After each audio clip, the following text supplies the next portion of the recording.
everybody. It's Wednesday. It's Jim. It's Matt. And Matt, thought we'd talk a little golf, something that you and I enjoy. And think we're going to have some fun this week.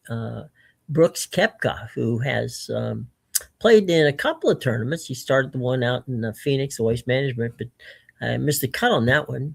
And then the Farmers, you said he played the Farmers? Yeah, the Farmers Insurance Open.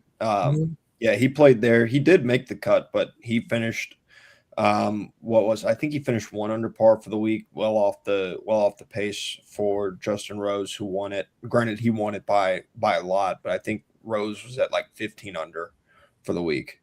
So he wasn't really in contention, but he did make the cut his very first tournament.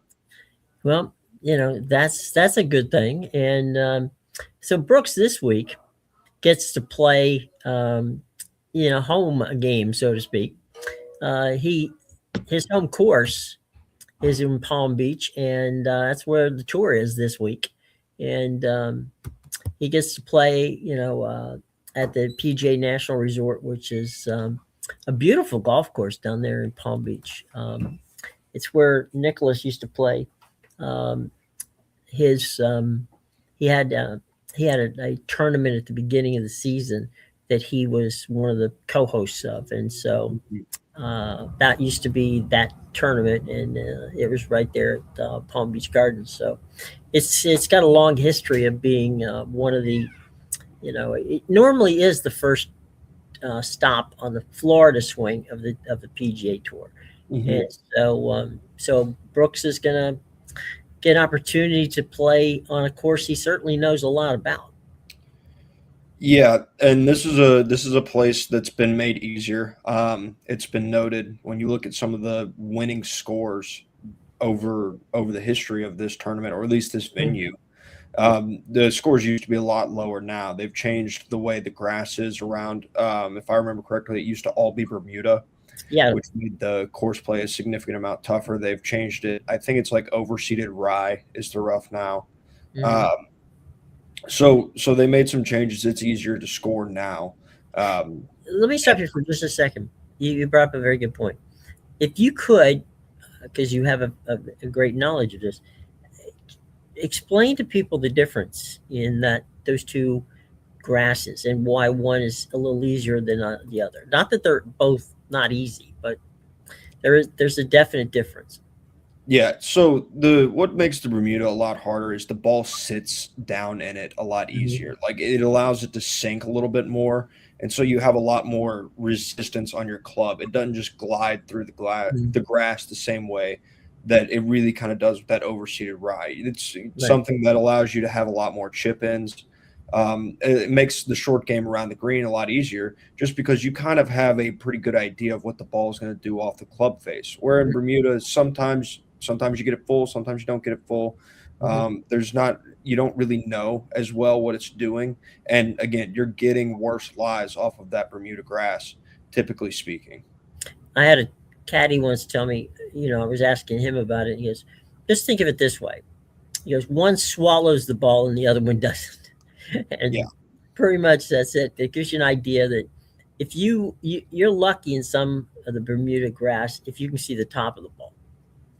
Yeah, absolutely. And when you see that top of the ball, like, you have so much grass that you do have to work through in order to get it. Like, if you're hitting really more than probably a wedge at that point, you're going to have a tough time getting. You're probably hitting around maybe 80 to 90% of your normal power there, and sometimes that's generous. A lot of the times it can catch the club.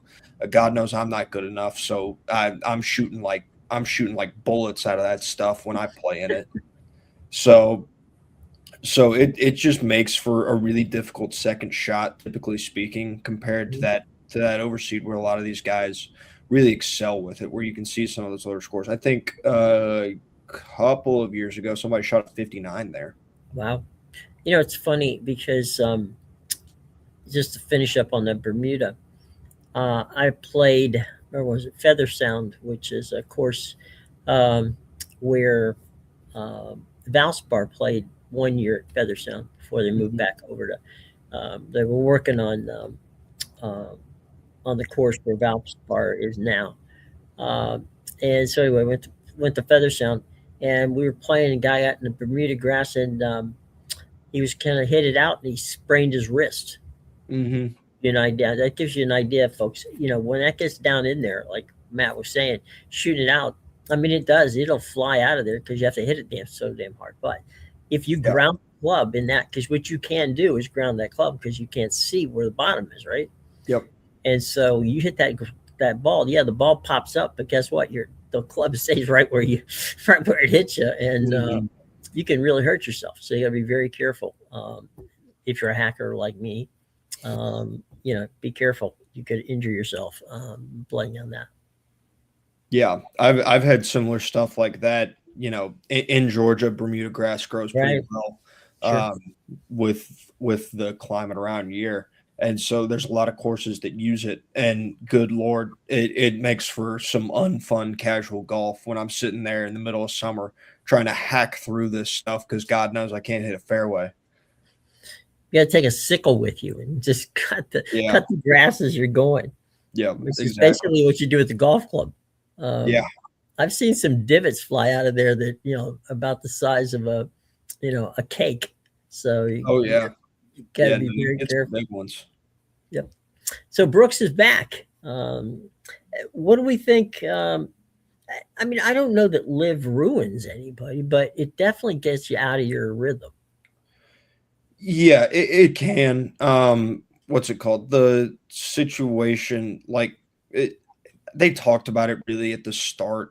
The Hmm. difference between playing 72 holes and playing 54 holes. It's a Hmm. difference. It's a significant difference. Hmm. I think you'd be remiss if anybody thought it wasn't. So there is that aspect of it that you have to take into account. But in terms of Brooks and his game overall, I don't think that his struggles in his first two events have been necessarily related to his time on live. I think it's just related to what's been a relative weak spot in his game here for a couple years, and that's his putter. Hmm. Um, he's just not putting very well right now, Hmm. and I mean, he really has no one to blame but himself. I was not a big fan. He went so at the Farmers Insurance, if I remember correctly, he was top 10 in the field in tee to green strokes Hmm. gained, and Okay. then dead last in the field in terms of strokes gained putting. And he was in the waste management the week after the Farmers Insurance, right? Yeah. And he switched his butter that very next week. I mean, that was Hmm. his first start back. That was his first time. Hmm. I didn't like pulling the trigger so quickly Hmm. on switching the putters. Just you know, not not something I'm a fan of because I feel like if you've got a level of comfort with something, one bad week shouldn't change it, and that's almost Right. feels like the talk about emotional responses. Right. Sometimes like hiring and firing feels like that may have been a little bit of an emotional response to his putting. Um, so wasn't sure about that. I'll be curious to see when he comes out if he's using that mallet because he had switched to a spider putter, Hmm. which is used by, I think it's used by like 8 or 9 of the top 10 in the OWGR right now. Hmm. The spider is. So it's a good putter, one of the best on the market for sure. But I again, he's built a level of comfort. He's used a blade for, to my knowledge, the pretty much the entirety of his career. Right. And to make that switch one PGA Tour start in, not the best thing in the world because I didn't feel like he was it when I watched him at Torrey Pines versus in Hmm. Scottsdale. At Torrey Pines, it felt like he was close. Like he was burning a lot of edges. It felt like he was just off. And again, those Torrey Pines greens are not easy to read. They're not Right. easy to put on. So it just felt like a bit of an overcorrection going to a place in Scottsdale where he had played well prior, Hmm. when he was on the tour, and ultimately, didn't really improve his putting. In fact, his putting felt like it was somehow a little bit worse in Scottsdale than it was at Torrey Pines. So on the spider, that's a that's a real touch putter. if you have problems with the blade, how Hmm. how how do you feel? I mean, I just don't see how that's switching to that putter. If you don't have the touch with the blade putter, is going to help you. Well, so I'll tell you, like when I first started playing golf, the Hmm. putter that I had in the bag, it was a blade putter. Hmm. Um, I have since changed to a spider, and Hmm. it's something, at least for me. And again, I'm Hmm. not good, but visually it helps. Like Okay. it feels, you feel like you're more in control because of the weight that this putter provides. It's Okay. not necessarily like I Kind of get like a the old potato masher, big flat thing. yeah, yeah, Yeah. and I've like at least in my head, I get a picture of my take back a lot Okay. better with the thicker back on it, uh, Okay. than I did with a blade. It's something where I just Hmm. like liked the weighting better on it.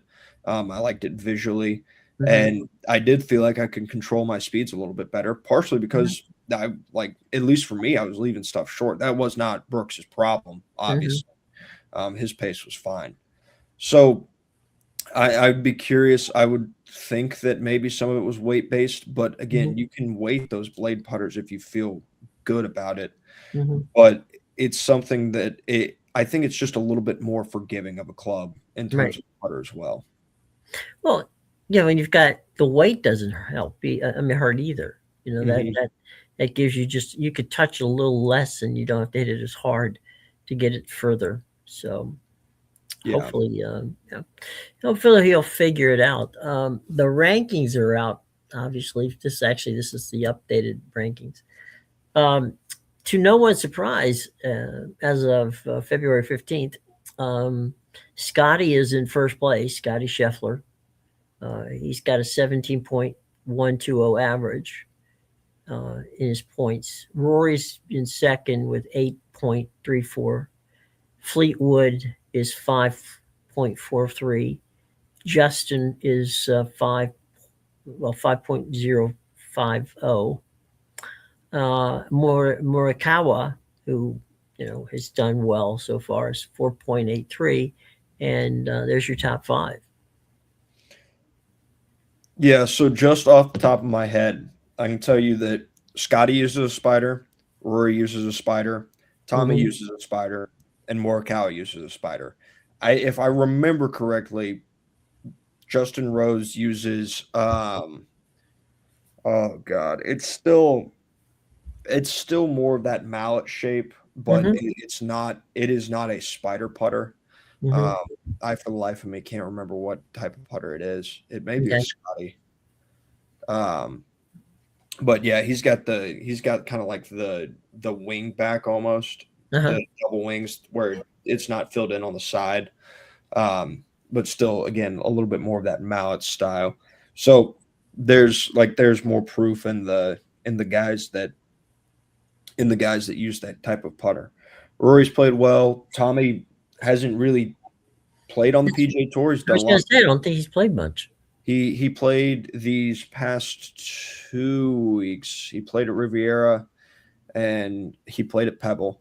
And Mm-hmm. those were the Pebble was the first start for a lot of the Europeans on the PGA Tour. A lot of them Mm-hmm. had been spending time on the DP World Tour, or just, I mean, flat out just taking the weeks off. Right. Because Understandable. some of these guys still live over in Europe. Mm-hmm. Some of them, traveled. They just take a longer off season. I know that the AT&T Pebble Beach Pro-Am was the first start for Shane. It was the first start for Rory, and it was the first start for Tommy. Mm-hmm. Um, so all three of those guys were there, and first starts on the PGA Tour, but they've been playing in the TGL and Yeah. on the DP World Tour as well.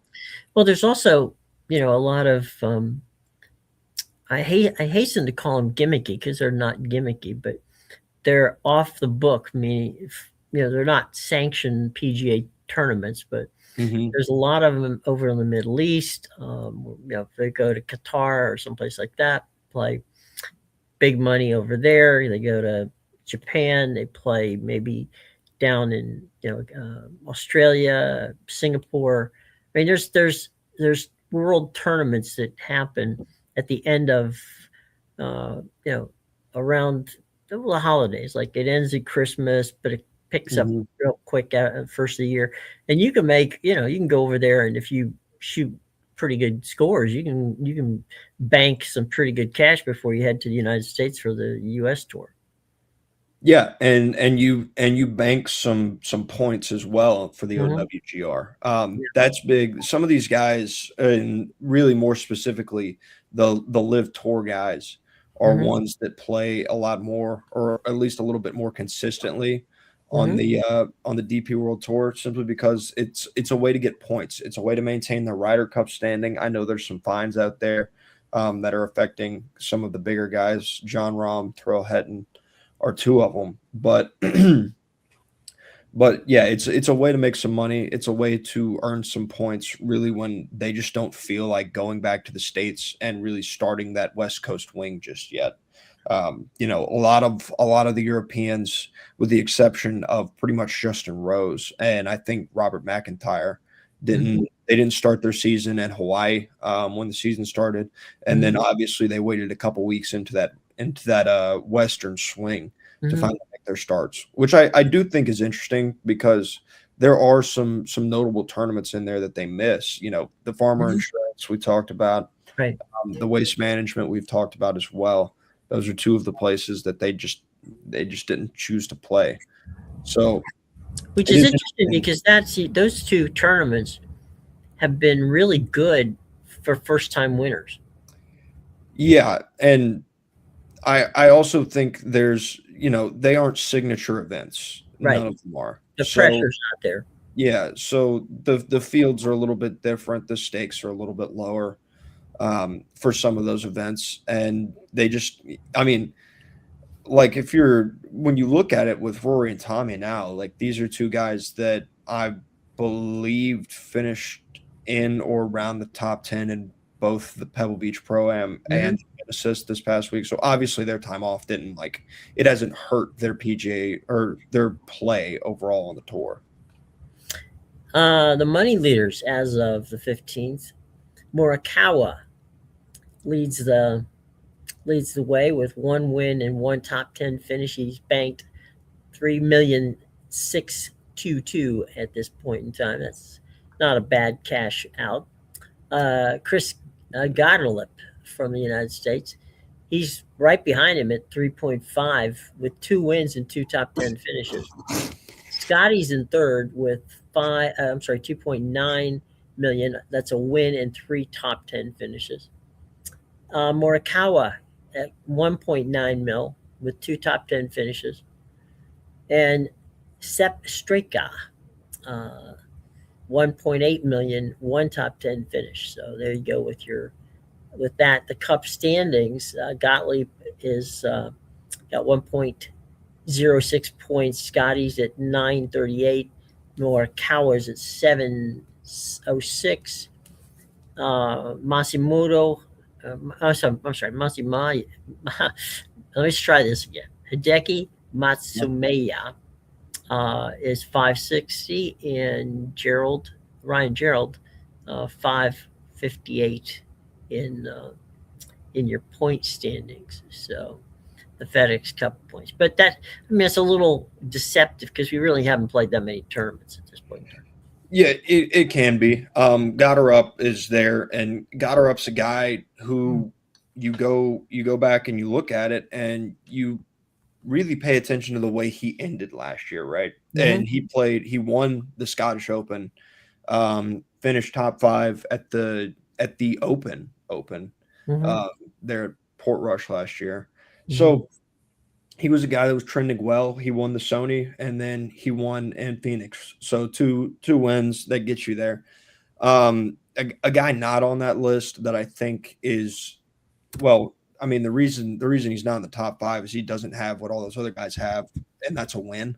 Mm-hmm. Um, so and that's Jake Knapp. He's finished his worst finish on tour this season's T11, and that was at the Sony. And he's a guy who's played fantastically this season. Like Mm-hmm. his his play has taken a significant step up, different different than what he has been. He's been a good golfer. I mean, you could go watch a video of his swing, and it's one of the prettiest swings on tour. But he's lacked consistency. Really, he's lacked the top finishes as well.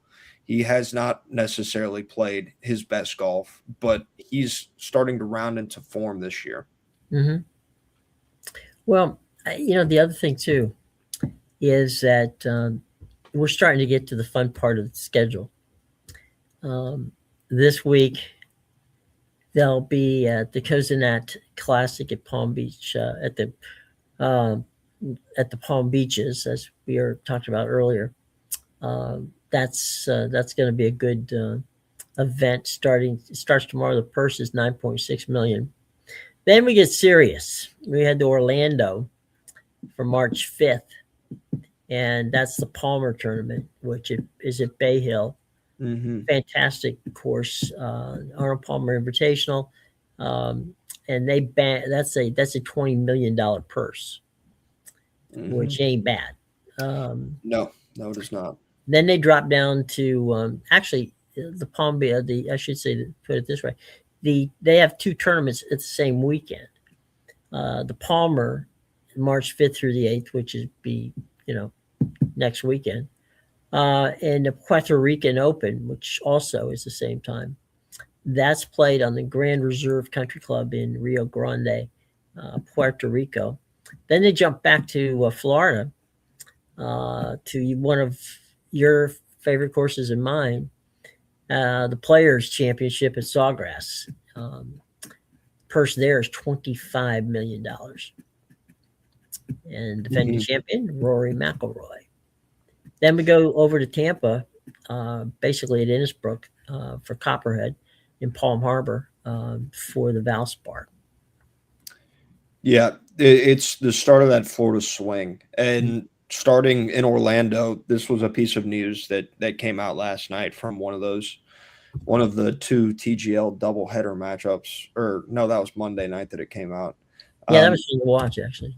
yeah, Justin Thomas is going to return. He had surgery. He's been rehabbing his surgery, and he Hmm. is set to return to golf at the Arnold Palmer At Bay Invitational. Hill. Yeah. Yeah, at Bay Hill. And you'd mentioned they have that tournament in Puerto Rico at Hmm. the same time. That's the alternate event. They Yeah. typically do those during the signature events to give the guys that are not inside the Just top didn't get the invite. Yeah. 75, I think it is, Yeah. in the FedEx Cup standings.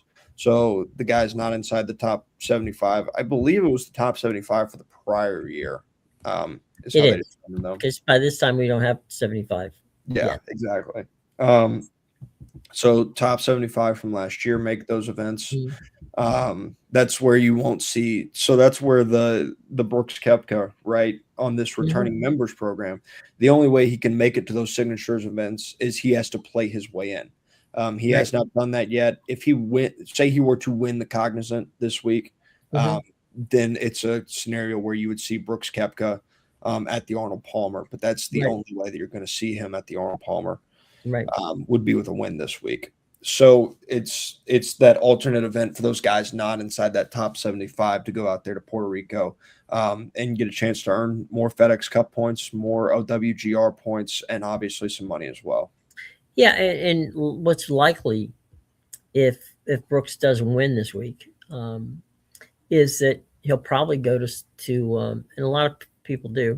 He'll probably go to Sawgrass and just spend a week practicing.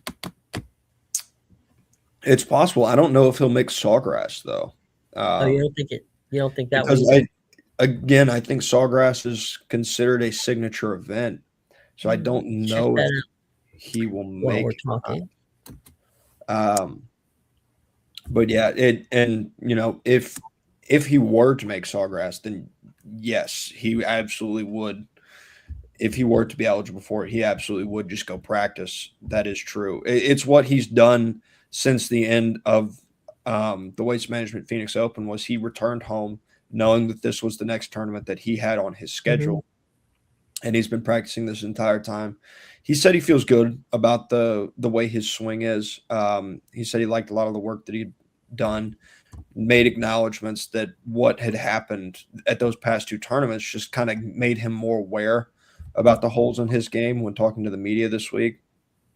And so he's looking to bounce back, and it's something where the tee to green, the approach numbers, all that stuff, it was still there in some of these tournaments. He just was not converting a lot of the times on the greens. So it'll be very interesting to see if he can get his putter rolling again.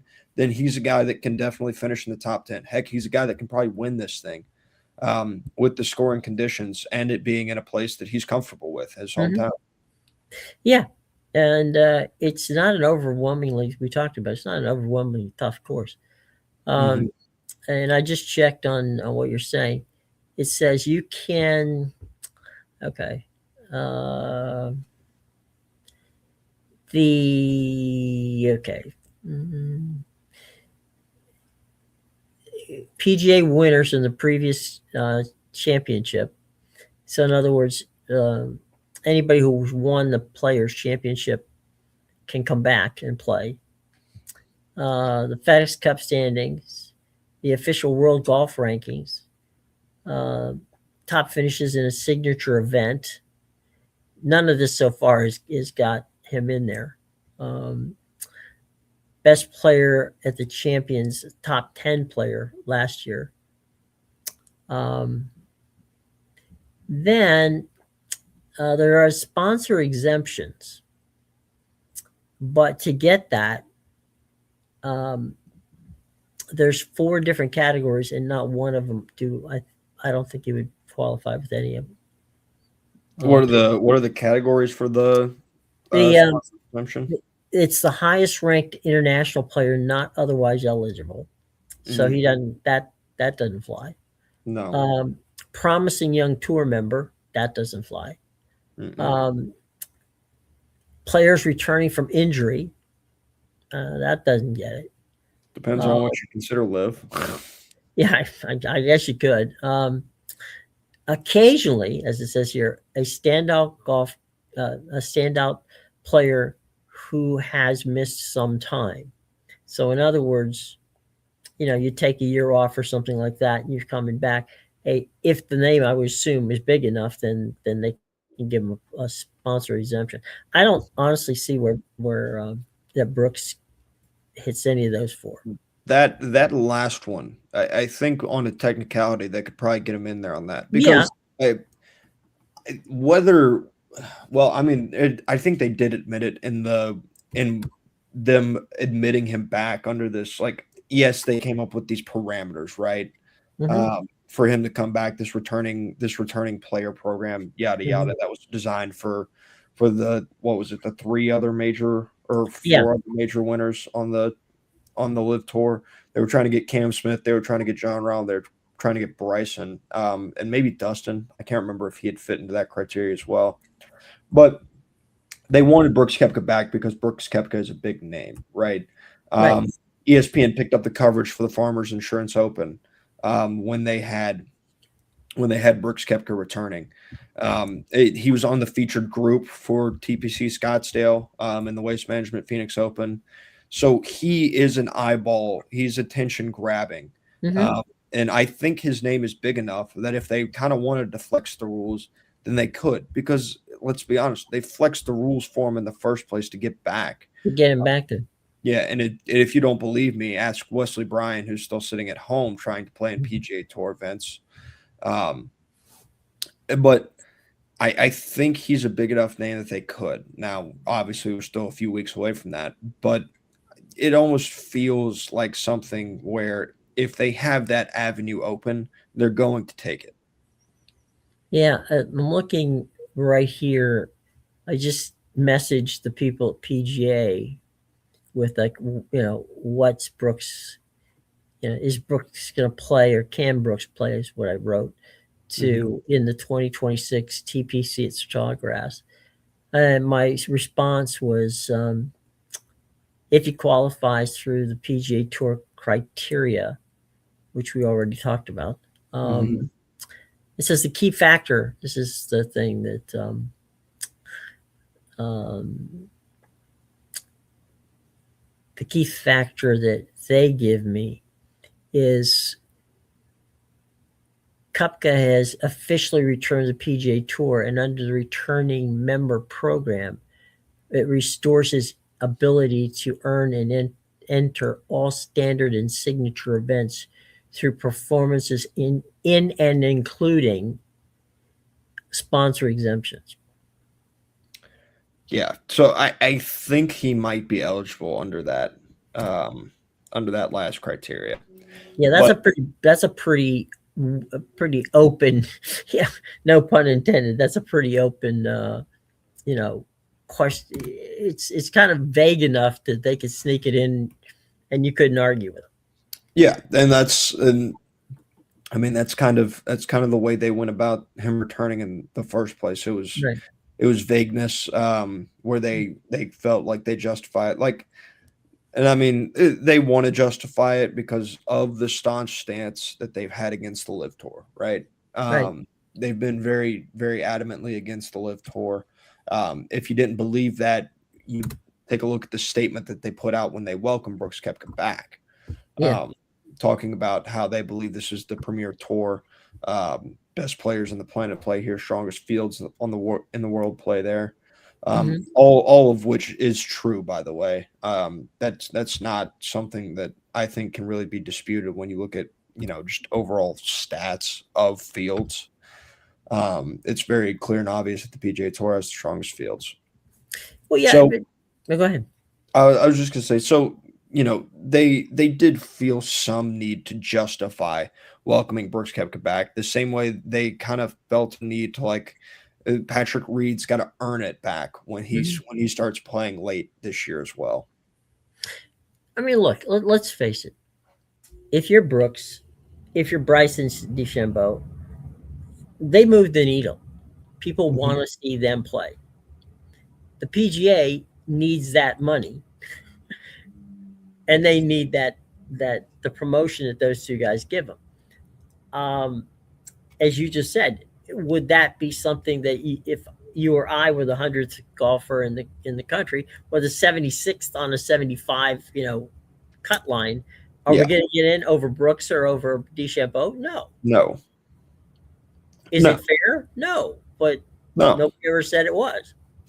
no, and it's the same problem. I mean, I was sitting there last week watching the Genesis. I think it was on, I think Thursday night. I was watching the wrap up of the first round, Hmm. and Jacob Bridgman led, and I'm sitting there, and my dad, who doesn't follow golf, goes, "Well, who the hell's that?" I'm like, "Oh, it's Jacob Bridgman." And again, the name recognition at the top of the leaderboard Right. matters for these events. Like, there's a reason that they build the players the way they build the players. Right. There's a reason that they build these signature events, because these are their strongest fields. These have the most name brand players.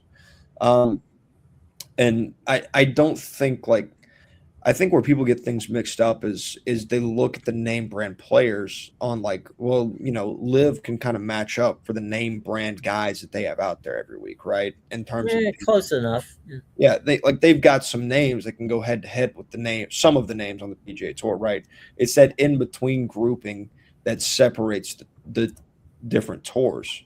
Um, and so these good guys, like, yes, they may play good golf, but if their name value doesn't bring as much, then it's just flat out not going to bring as many eyeballs. No. Brooks Koepka in poor form is still probably going to bring more eyeballs to the TV than Marco Penge, who was leading the Genesis last Right. week. No. And it's, I mean, look, star power is on everything in all sports, right? I mean, you want to see. We talked about that in the Final Four the other day Mhm. about teams, right?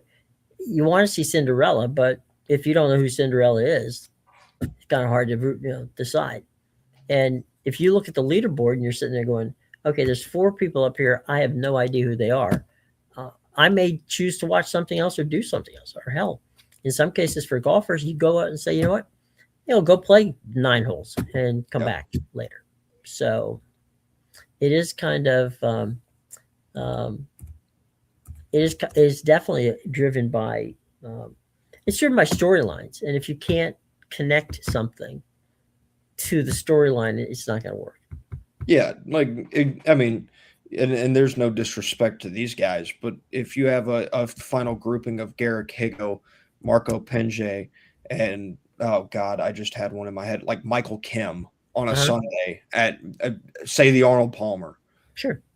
like, and none of Scotty Scheffler, Roy McIlroy, Xander Schauffele, any of those guys is like in the mix. Adam Scott, Hmm. another guy, Hideki. Like if some of those big names aren't in, then yeah, you're not going to get as many eyeballs to the TV. So I think if the PGA Tour does enact that and they get them into the players, it's one of those things where you're just doing your best to strengthen the field, to increase your odds of having a great Saturday and Sunday for of golf and of pairings. Let me.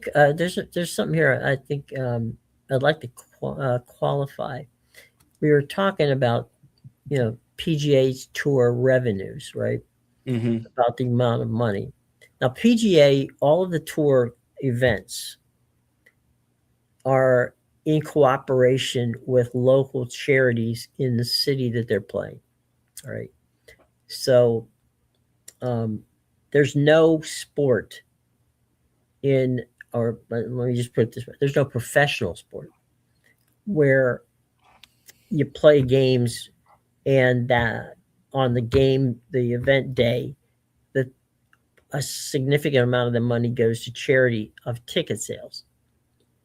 Mm-hmm. And that's where the PGA Tour goes. Okay, $50 off of every ticket goes to the local charities. And so the event revenue, if you're the host, if you're the host country club, right, Mm-hmm. you eat whatever it is it takes to get that event there. Okay, Yeah. you want the eyeballs from television. You don't the the local. Does that mean something to have a crowd? Of course, it means something to have a crowd, but it doesn't matter to you because that money's going to, part of it's going to the PGA and part of it's going to the charitable deductions.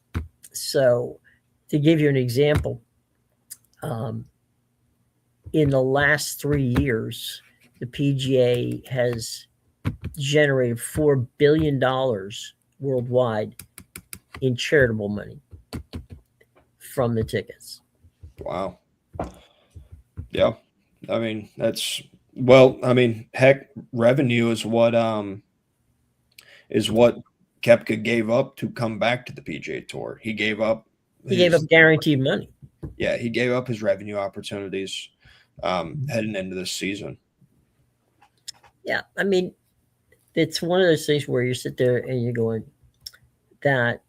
I mean, I golf gets a bad rap a lot of times, and I think that when drill down and you look at it and you see that the people go out and enjoy the events, um, and knowing that the money's going to stay in basically in town. Mm-hmm. So you're talking about pretty much half the money that they get off the tickets go directly into charitable organizations in the city that they play. That to me is a very underreported part of how the PGA works. Yeah, definitely. You know, it does, the tour itself does get like a boy, it feels like they're fighting PR a lot, Mm-hmm. just in terms of some of the stuff that they come out and say publicly. Whatever it is, it seems like they don't always nail it, right? But That's been the way it has been with them forever. yeah, Um, yeah, Jay Monahan and the folks in that building, they missed the mark. It feels like a decent amount, but that stuff that I don't know. It just feels like they don't prop it up, which is a plus. Like you don't want to hear somebody who somebody gives charitably. You don't want to be like, well, look how much I give to charity, right? right. Like, it's not supposed to be something that you brag about, but it is something good that the PGA Tour does that goes unrecognized. Well, and they also run a lot of inner city and rural golf events to teach kids how to play. Yeah. Uh, when I grew up in Florida, um, we learned how to play golf at um, the local park, the local Hillsborough County, in the case of Tampa, Hillsborough County Park. They had golf lessons that you could take. It didn't cost you anything. You just go and play. They would practice. There's a there's a local there was a local golf course which was not a it was a public golf course. You go out there on every Tuesday or Thursday and play, and get better at what you did. So there was the illusion, and there has always been the illusion that that golf is a rich person's game.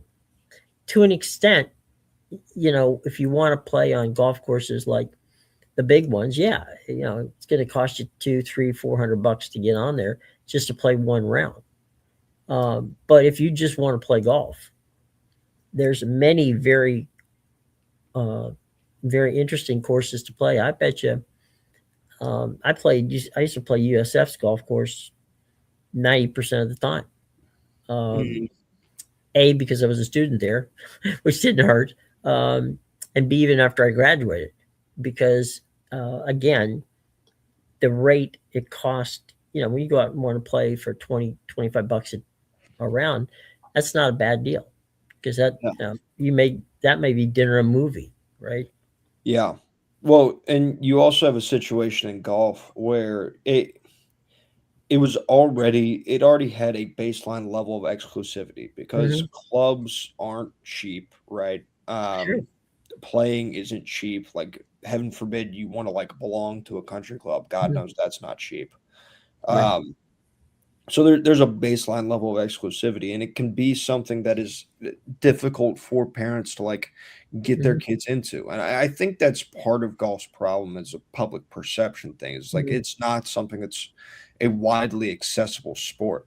Hmm. And as good as those donations that the PGA Tour has, like their charitable donations, being able to grow the game through the PGA and through the lessons that they can give and Hmm. stuff like that, making golf more affordable and more accessible, Yeah. that's more advantageous than really most of their social like you're not going to be able to social media your way into Hmm. making this sport more accessible. The way you make this sport more accessible and more popular is through your actions and your programs, which appears to be what they're trying to do.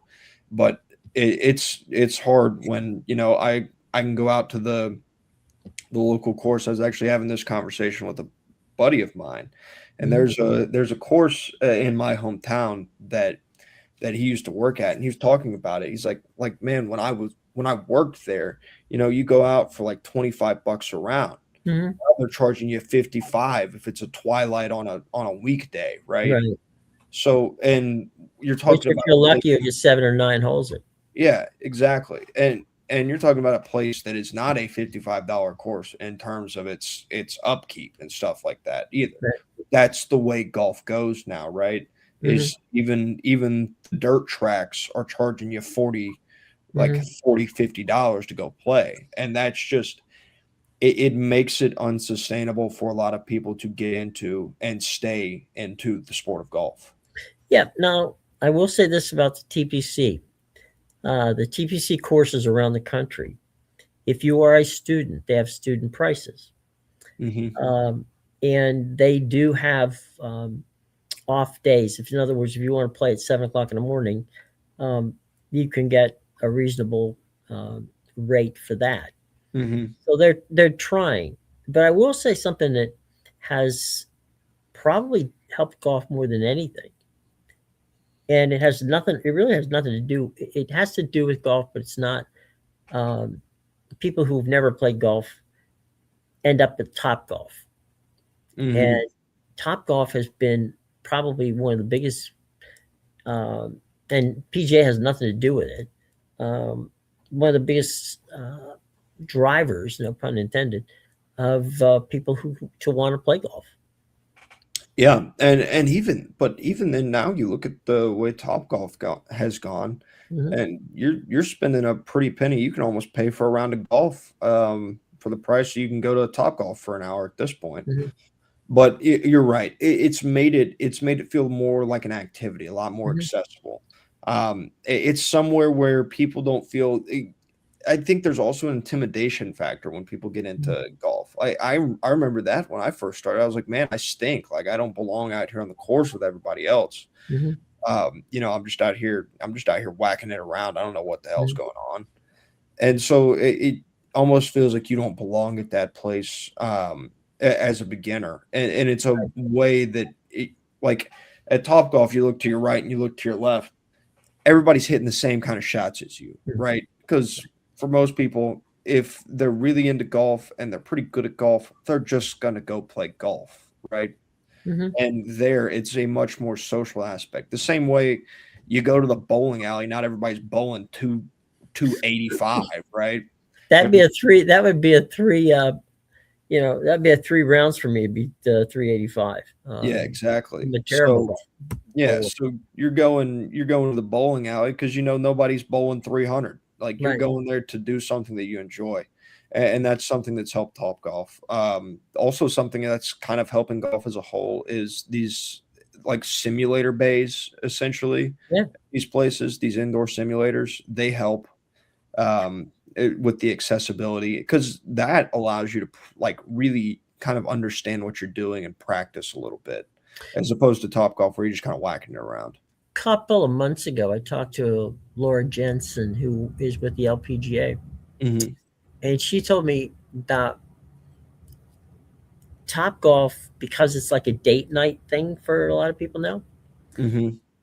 that they're seeing a spike in young women wanting to learn to play golf, and that you know that uh, that's something that's become really a motivator for them. The LPGA is sponsoring a ton of of learn to golf initiatives, getting women on the course, getting young girls on the course.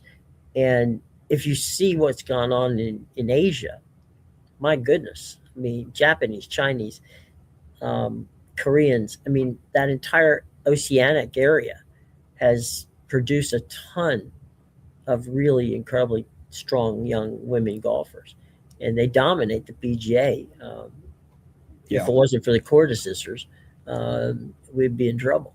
But yeah, it's and I think that's a good thing. I mean, the influx of getting casual people to get interested in golf, and specifically, women getting involved with the LPGA, I think it's definitely a plus. yeah, yeah, absolutely. And I think you're right in the date night, or obviously you're right in the date night aspect Mm. of Top Golf that helps. I think there's a couple other factors that play into it. Some of it is just flat out like sometimes these like I think it's been such a growing hobby and it Mhm, feels like a lot more people, especially my age, play it. So mhm. when you're getting into relationships, you kind of like to pick up the hobbies of your partner or something like Sure. that. And so that can play a role. But also another big role, and I've talked about it briefly before on here, but the social media um Mhm.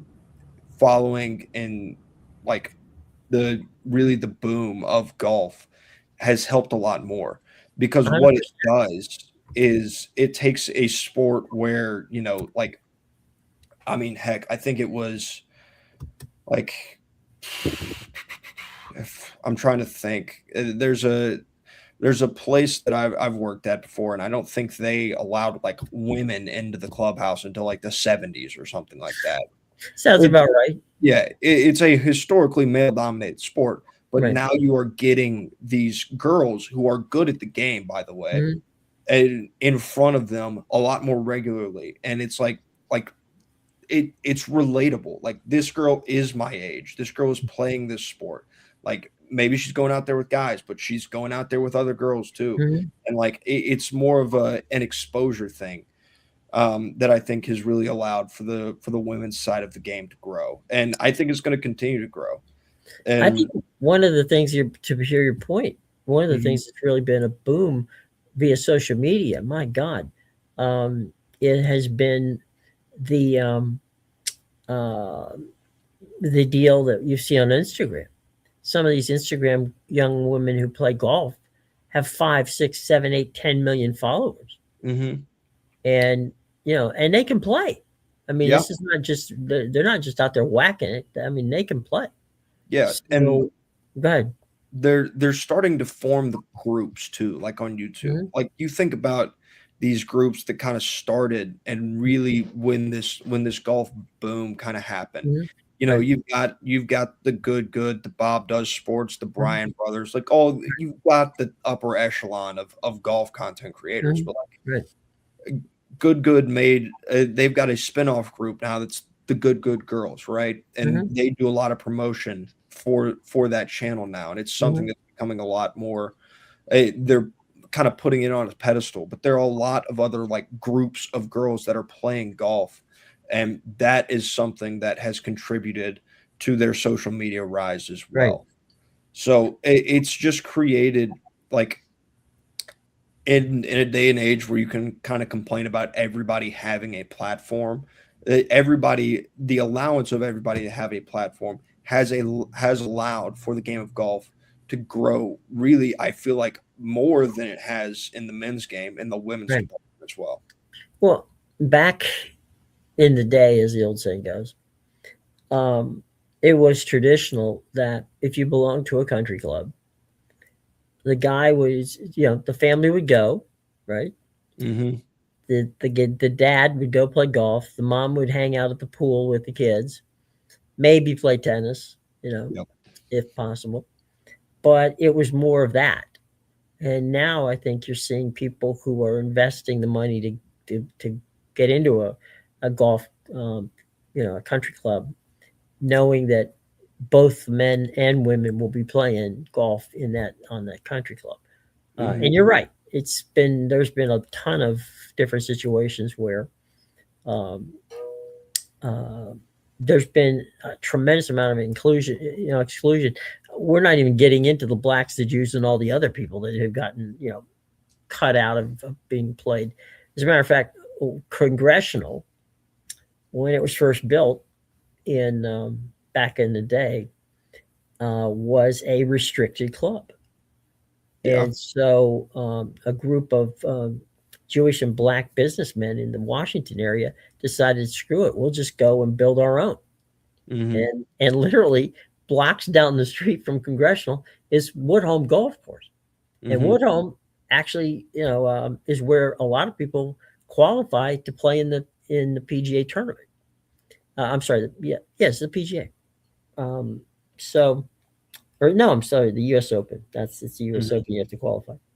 So there have been all kinds of offshoots of these different clubs, and now, I mean, look at what happened with the Masters. I mean, the Masters went 2 years without a single sponsor because they had that wrangling as to who do they want to allow women into the boys club.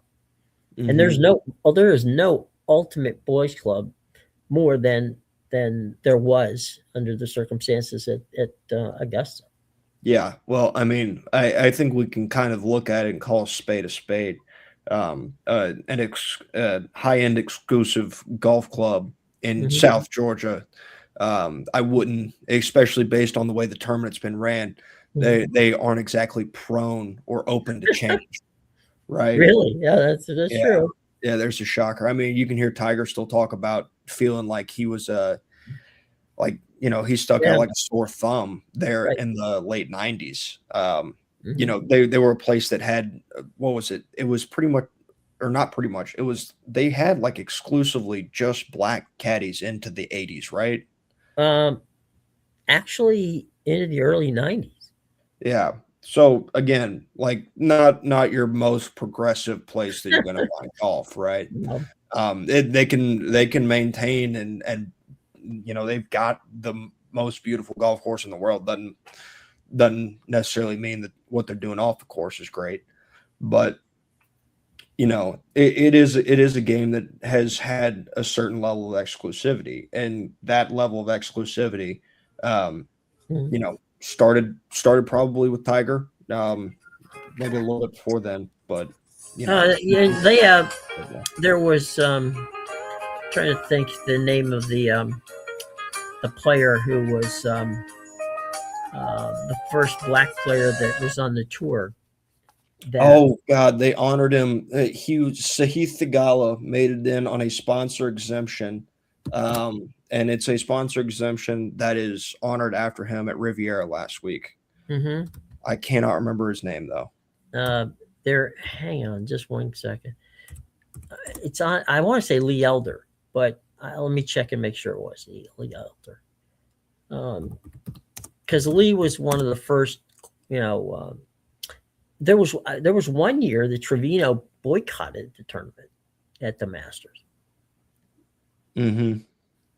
Okay, the Charlie Sifford Memorial. Okay, Charlie Sifford, Lee Elder, yeah, they came around at about the same time, Yep. um, and they were the first to play in there, and they couldn't keep them out because they qualified. Hmm. Yeah. So it's that's the side of golf you don't want to think about, right? You're you're sitting there going, oh, this is not good. There was a club in Long Island that Muhammad Ali used to when he was training used to he didn't play golf. What he would do is he'd run the course in the or Mhm. early in the morning, and Billy Crystal didn't live that far from there, and Crystal and Ali were good friends. And Crystal tells the story. Actually, told the story at Ali's funeral, saying that he said, "Hey, tomorrow morning you want to go and run with me?" He goes, "Where you run?" He just told him where he ran. He says, "I can't go there." He said, "Why?" He said, "They won't let me in. They didn't let my family Mhm. in." And he told him why. And from that point forward, Ali just said to the club, "Thanks, but no thanks." Yeah. When you've got, but fortunately, let's try to end this on an up note. Um, Fortunately, that kind of stuff is far far less than it was many years ago, and I think one of the things that we can take away from this is that you're seeing a ton of families getting involved in golf from mom, dad, and then down the road. And if you want to see one thing that's hilarious from a standpoint of professionals, right? Mhm. Um, Yvonne Lendl's three daughters are all three golfers and not tennis players. So, even the best. By the way, I don't think Lendl can beat his daughters at golf, but we'll have to see how that goes. But and by the way, all three of them I think went to SEC schools. Mm. They were that good. So yeah, it's as somebody who's loved the game since I was about 8 or 9 years old, I um, I got to say that it's fun to finally see people um, as families get involved in it, as opposed to dad going out and playing golf this afternoon, and mom and the rest of the kids are at the pool. Yeah, it's been what is it? It's one of those like cliche sticks. It's like, oh Mhm. yeah, wife's mad at me for golfing, right? But Right, it's now a lot more the wife is going with you golfing, right? right. hmm So I mean that's probably better for the overall overall relationships in America as it is. And frankly, it's become a date situation. We said about Top Golf, but it's also become a situation where you'll see guys, young women going out and playing golf together Yeah. because again, shared interest, and it's actually a good sport. Um, Mhm. 4 and hours of quality time. as the late great John Feinstein wrote in his book, A Good Walk Spoiled. it can be frustrating at times, but Mhm. at the end of the day, you just keep putting the clubs back in the you know in the car, and saying you're never going to play again until next week, uh, and then you drag them back out again, and continue the process. Yeah, I find myself in that situation quite often. So Right, walking off the course saying I'll never go back again. yeah, the why did I sign up to do this? Why did I pay this money? I'm I'm never leaving. getting that cash back. Yeah, I'm more angry than when I showed up. What was I thinking? Yeah, this is supposed to be relaxing. I'm going home more stressed. Yeah, yeah, I'm going home pissed off when I was in a pretty good mood prior, Right. all because I couldn't hit a little white ball. Some semblance of straight.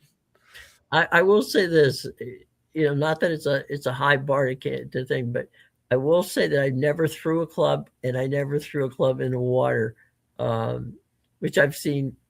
I saw people just take golf club, their entire golf clubs, golf bag full, and begin to do it before somebody stopped them from throwing the clubs in the water. Yeah, Um, that's it does cause you to think, yeah, and I think it's very much chess like, because you have hmm, to think for, all right, I shot this shot, what's my next shot gonna be? yeah, And you got to be thinking 2 or 3 shots down the road, yeah. and It's so it does cause you to think a bit. well, it's something that, like, at least for me, you know, growing up, the sports I played, like I could get frustrated, and a lot of times that frustration could potentially help me, right? Like, Sure. I got frustrated in basketball, I could get hot. If I got frustrated in baseball, I could throw harder. Stuff Hmm. like that. Golf is a different sport, and it's much better suited for the adult, because, like, I have to go out there now, and I can't just get pissed off. If I Hmm. get pissed off, I'm going to shoot 150. I'm going to go home. I'm going to sell the clubs on That's if eBay. you that's if you make it, if that you make it to the 18th green at Yeah, yeah. 150. That's if I don't drive off on hole 12 into the lake, right? Right, exactly. Um, Or run out of golf balls. yeah, so there's a certain level of, like, composure and thought and skill that goes into it that, at least for me, is good. Like, it's almost a learning experience of, like, trying to flush that last shot and remember that, Mhm. yes, I do know how to swing this golf club. I just have to go through my steps, be calmer and be slower about what I do. Because, again, baseball, I can swing that bat as hard as I want to. Like, the motion of it, I was able to get my hands and the barrel of the ball when I pretty Mhm. well pleased, right?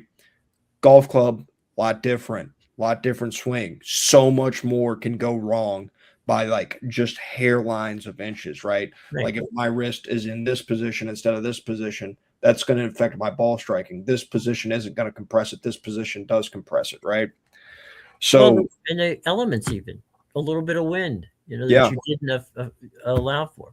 yeah, you've got to Like play. I all the mean, Yeah. there's that clip of Phil Mickelson talking about, like, you hear him break down, and Mhm. that gives you a better idea as what the PGA Tour guys are seeing. Mhm. But you hear him break down, like, what happens if there's a little bit of water on the ball, or if the conditions are wet, stuff like that. Like, sitting a ball down in a divot, you look at it maybe as an amateur. If your ball rolls in a divot, you might not think anything about it. Mhm. Ball rolls in a divot as a pro, it matters a lot. Mhm. That's a condition that you can't change. Um, Even so marking the ball on the green. yeah, People get really pissed off if you don't, if you mark it, and and they can see the mark. yeah. There's just a different level of, like, self accountability that goes into golf. Are you a person that's going to rake the bunkers? Are you going to fill your divots? Are you Mhm. going to fix your pitch marks on the green? All that kind of stuff. Well, there's a code of honor in golf, Hmm. which there's no officials. I mean, if there No, is officials, but they're not watching you at every time. What other sport in the world can where a person could be watching on television thousands of miles away from the golf course, call the PGA and have them review the tape to get you a one shot penalty? Yeah, and you see that. Like you go back to the what was it, the tour championship, not this past year, I think it was the year before. And Hmm. so Heath Thegala had started to make a he had made a charge really over Hmm. those last couple of days. And he wasn't far off the lead. And Hmm. he was playing on the back nine. I think it may have been on Saturday, Hmm. as he had really started to kind of enter into the picture. And I mean, he barely swipes like one grain of sand, right? Right. And Hmm. he tells the tour official, I think I hit that grain of sand.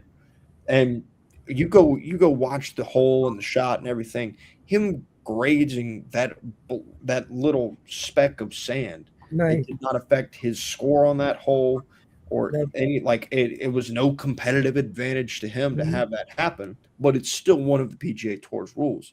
And he went out and he self-reported it. It was that personal code of ethics and that personal Hmm. code of honor that he upheld through the sport. Well, let's we'll end on this one because this one I think is probably the ultimate of showing how golf is. Roberto Di Vincenzo lost the Masters Hmm. because of his inability to add the scorecard right. He added up the scorecard, he didn't check it, Hmm. and he ended up losing the Masters, not because of anything he did on the course, not because he cheated, simply because he didn't add the numbers up. Yep. So, Which, if now granted, I'm not writing my scores down as well as well, you're not playing for the Masters Championship. yeah, as a PGA Tour pro does, but I've done a lot of wrong mental math before in the game of golf and had to be Mhm. corrected. So, It happens to everybody. yep. But there you go. All right, everybody. Hope you had some fun. If you have some golf stories, drop them in the comment section. By all means, hit that buzzer and let us know that you like us and that you subscribe to us. So we're going to go away today, but we'll be back tomorrow. And the NHL gets back to action after the Olympic break. The NBA is starting to heat up, and Major League Baseball moves into as we get ready for the first week of the international. It's all coming. So, on that, y'all have a great day, and we will be back and talk to you tomorrow.